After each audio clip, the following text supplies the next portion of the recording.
Gonna shotgun a Buffalo Bayou, More Cowbell, because it's sort of meant to be shotgunned. Right here where the cowbell is, that's where the knife goes.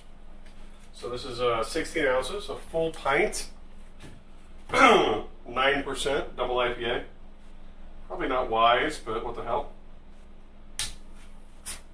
Right on the cowbell. You getting this? Like shotgunning days, like to have a pretty good size gap. All right, you got all that? Can you see all that? All right. I think I've done this in 10 years. Here we go.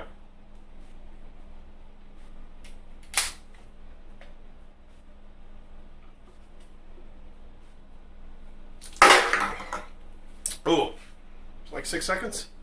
All right. That's for you, Rasul, and Ryan, and Gustavo, and the gang.